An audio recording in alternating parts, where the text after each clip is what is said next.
Chandni Manu YouTube ಚಾನಲ್ಗೆ ಸ್ವಾಗತ. ಇವತ್ತಿನ ರೆಸಿಪಿ ಸಾಂಬಾರ್ ಪುಡಿ. ಸಾಂಬಾರ್ ಪುಡಿನ ಧನಿಯಾ ಪುಡಿ ಅಂತಲೂ ಕರೀತಾರೆ. ಏನೇನು ಬೇಕು ನೋಡೋಣ ಬನ್ನಿ.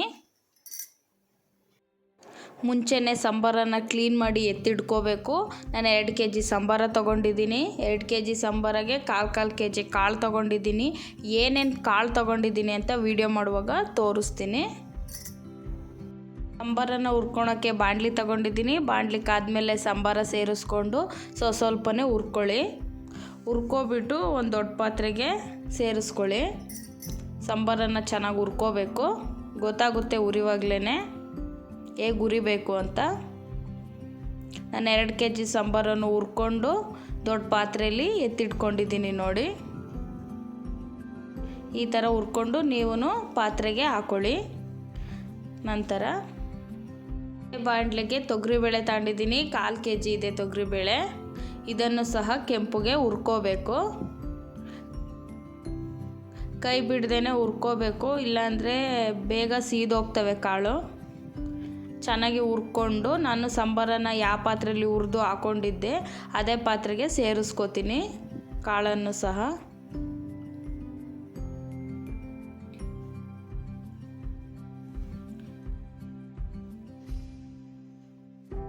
ಈ ಥರ ಹುರ್ಕೋಬೇಕು. ಕಾಳನ್ನು ಹುರ್ಕೊಂಡು ಅದೇ ಪಾತ್ರೆಗೆ ಸೇರಿಸ್ಕೊತಾ ಇದ್ದೀನಿ.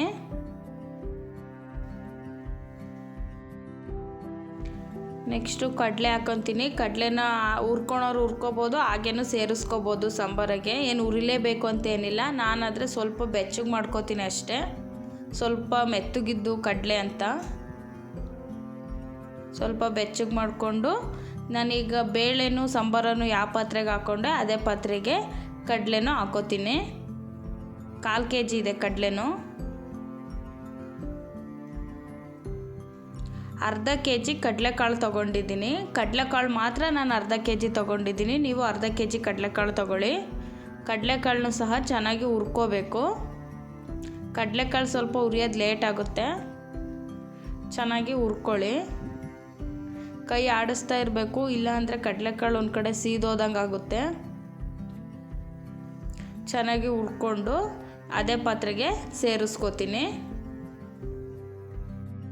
ನೆಕ್ಸ್ಟು ಉದ್ದಿನಬೇಳೆ ತೊಗೋತಾ ಇದ್ದೀನಿ. ಉದ್ದಿನಬೇಳೆನೂ 1/4 kg ಇದೆ. ಅದರಲ್ಲಿ ನಾನು ಅರ್ಧ ಹಾಕ್ಬಿಟ್ಟು ಅರ್ಧ ಇಟ್ಕೋತಾ ಇದ್ದೀನಿ. ಹಾಕ್ಬಿಟ್ಟು ಚೆನ್ನಾಗಿ ಕೆಂಪುಗೆ ಹುರ್ಕೋಬೇಕು. ಉದ್ದಿನ ಕಾಳನ್ನ ಹುರ್ಕೊಂಡು ಆ ಪಾತ್ರೆಗೆ ಸೇರಿಸ್ಕೋಬೇಕು. ಚೆನ್ನಾಗಿ ಹುರ್ಕೊಳ್ಳಿ ಕೆಂಪುಗೆ, ಘಮ ಬರೋವರೆಗೂ ಸೇರಿಸ್ಕೊಂಡು. ಇವಾಗ 1/4 kg ಹೆಸ್ರು ಕಾಳು ತೊಗೊಂಡಿದ್ದೀನಿ. ಹೆಸ್ರು ಕಾಳನ್ನು ಸಹ ಹುರ್ಕೋಬೇಕು ಚೆನ್ನಾಗಿ.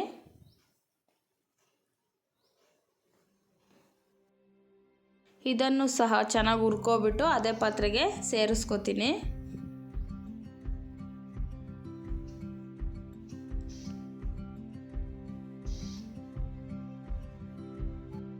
ಎರಡು ಲೋಟ ಅಕ್ಕಿ ತೊಗೊಂಡಿದ್ದೀನಿ. ಮೀಡಿಯಮ್ ಲೋಟದಲ್ಲಿ ತೊಗೊಂಡಿದ್ದೀನಿ.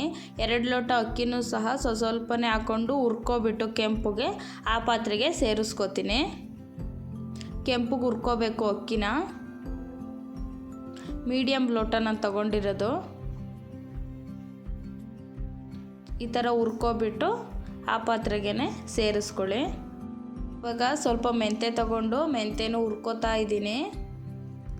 ಸ್ವಲ್ಪ ಬೆಚ್ಚಗೆ ಮಾಡ್ಕೊಳ್ಳಿ ಸಾಕು, ತುಂಬ ಏನು ಹುರಿಯೋಕ್ಕೆ ಹೋಗಬೇಡಿ. ಮೆಂತ್ಯನ ಹುರ್ಕೋಬಿಟ್ಟು ಆ ಪಾತ್ರೆಗೆ ಸೇರಿಸ್ಕೋತೀನಿ. ಏನೇನು ಹುರಿತೀವಿ ಅದು ಒಂದೇ ಪಾತ್ರೆಗೆ ಸೇರಿಸ್ಕೋಬೇಕು. ಹುರ್ಕೊಂಡ್ಮೇಲೆ ಸೇರಿಸ್ಕೊಳ್ಳಿ. ನಂತರ ಜೀರಿಗೆ ತೊಗೊಂಡಿದ್ದೀನಿ. ಜೀರಿಗೆನೂ ಸಹ ಚೆನ್ನಾಗಿ ಹುರ್ಕೊಳ್ಳಿ. 1 ಮಿನಿಟ್ಗೆಲ್ಲ ಅದು ಫ್ರೈ ಆಗಿಬಿಡುತ್ತೆ. ಬಾಣಲಿ ಕಾದಿದೆಯಲ್ಲ ಅದಕ್ಕೆ ಹುರ್ಕೊಂಡು ಸೇರಿಸ್ಕೊಳ್ಳಿ. ನಂತರ ಚಕ್ಕೆ ತೊಗೊಂಡಿದ್ದೀನಿ. ಚಕ್ಕೆ, ಮೆಣಸು, ಲವಂಗನ ಒಟ್ಟಿಗೆ ಹುರ್ಕೋತೀನಿ ನಾನು. ಸ್ವಲ್ಪ ಬೆಚ್ಚಗೆ ಮಾಡ್ಕೊಳ್ಳಿ ಸಾಕು, ತುಂಬ ಹುರಿಬೇಡಿ. ಲೋ ಫ್ಲೇಮಲ್ಲೇ ಇಟ್ಕೊಂಡು ಹುರ್ಕೊಳ್ಳಿ ಇದೆಲ್ಲನೂ. ಸ್ವಲ್ಪ ಬೆಚ್ಚಗೆ ಮಾಡಿದರೆ ಸಾಕು. ಸ್ವಲ್ಪ ಬೆಚ್ಚಗಾದ್ಮೇಲೆ ಅದಕ್ಕೇ ಸೇರಿಸ್ಕೊಳ್ಳಿ. ಚಕ್ಕೆನ ತುಂಬ ದೊಡ್ಡದಾಗಿದ್ದರೆ ಚಕ್ಕೆನ ಮುರ್ಕೊಳ್ಳಿ ಸಣ್ಣದಾಗಿ, ಇಲ್ಲ ಗ್ರೈಂಡ್ ಮಾಡ್ಸೋಕ್ಕೆ ಹೋದಾಗ ಅವರು ಬೈತಾರೆ. ಈಗ ಸಾಸಿವೆನೂ ಅಷ್ಟೇ ಸ್ವಲ್ಪ ಹುರ್ಕೊಳ್ಳಿ, ಬೆಚ್ಚಗೆ ಮಾಡ್ಕೊಳ್ಳಿ ಸಾಕು.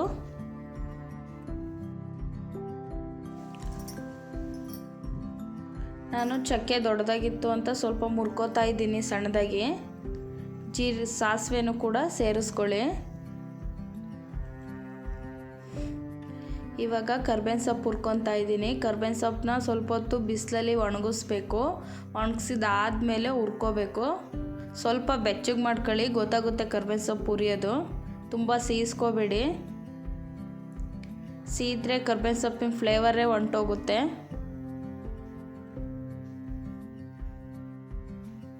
ಕೈಲಿ ಮುಟ್ಟು ನೋಡಿದ್ರೆ ಗೊತ್ತಾಗುತ್ತೆ. ಗರಿ ಗರಿ ಅನ್ನೋ ಥರ ಹುರ್ಕೊಳ್ಳಿ.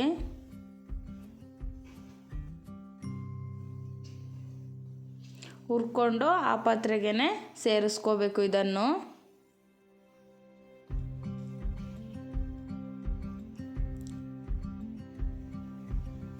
ನೋಡಿ ಈಗ ಹುರಿದಾಗಿದೆ. ನಾನು ಸೇರಿಸ್ಕೋತೀನಿ ಆ ಪಾತ್ರೆಗೆ.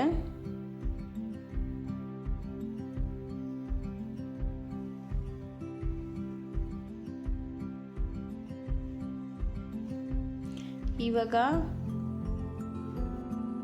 ಅರಿಶಿನದ ಕೊನೆ ತಗೊಂಡಿದ್ದೀನಿ, 10 ತಗೊಂಡಿದ್ದೀನಿ. ಇದನ್ನು ಸ್ವಲ್ಪ ಬೆಚ್ಚಗೆ ಮಾಡಿಕೊಂಡು ಇಷ್ಟನ್ನು ಕುಟ್ಬಿಟ್ಟು ಅದಕ್ಕೇ ಸೇರಿಸ್ಕೋಬೇಕು.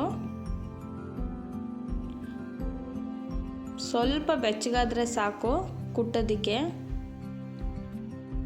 ಕುಟ್ಬಿಟ್ಟೆ ಸೇರಿಸ್ಕೋಬೇಕು, ಇಲ್ಲ ಅಂದರೆ ಅದು ಗ್ರೈಂಡ್ ಆಗಲ್ಲ. ನೋಡಿ ಈ ಥರ ಸಣ್ಣದಾಗಿ ಕುಟ್ಬಿಟ್ಟು ಸಾಂಬಾರಿಗೆ ಸೇರಿಸ್ಕೊಳ್ಳಿ. ನಾನು ಎಷ್ಟು 10 ತಗೊಂಡಿದ್ದೆ 10 ಸಹ ಕುಟ್ಬಿಟ್ಟು ಸೇರಿಸ್ಕೊಂಡಿದ್ದೀನಿ. ಸೇರಿಸ್ಕೊಂಡು ಮಿಕ್ಸ್ ಮಾಡ್ಕೊಳ್ಳಿ. ಏನೇನು ಹುರ್ಕೊಂಡಿದ್ದೆ ಅದೆಲ್ಲನೂ ಮಿಕ್ಸ್ ಮಾಡ್ಕೋತಾ ಇದ್ದೀನಿ. ಇದು ತಣ್ಣಗಾದ್ಮೇಲೆ ಮಿಲ್ಲಿಗೆ ತಗೊಂಡೋಗಿ mill ಮಾಡಿಸ್ಕೊಬನ್ನಿ.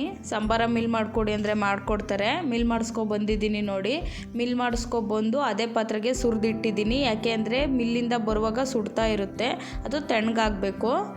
Thank you for watching. Subscribe ಮಾಡ್ಕೊಳ್ಳಿ ನಮ್ಮ ಚಾನಲ್ನ.